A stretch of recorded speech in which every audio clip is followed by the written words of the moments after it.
کیا آپ جانتے ہیں وہ کون سے صحابہ تھے جن کی نماز جنازہ میں فرشتے بھی شامل ہوئے تھے؟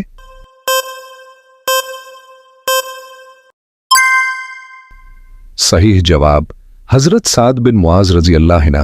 تفصیل: حضرت سعد بن معاذ رضی اللہ عنہ کی نماز جنازہ میں فرشتوں کی شرکت، عرش کا لرزنا اور ان کے مقام و مرتبے کو نمایاں کرنا سب اللہ کے حکم سے ہوا تھا۔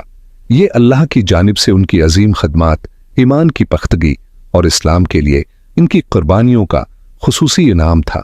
حدیث میں اس بات کی تصدیق ملتی ہے کہ رسول اللہ صلی اللہ علیہ وسلم نے فرمایا کہ حضرت سعد بن معاذ کی وفات پر عرش الہی ہل گیا اور فرشتے ان کی نماز جنازہ میں شریک ہوئے، جو اللہ کی خاص رحمت اور انعام کا اظہار تھا۔ صحیح بخاری حدیث نمبر 3803 روایت ہے کہ رسول اللہ صلی اللہ علیہ وسلم نے فرمایا، عرش الہی حضرت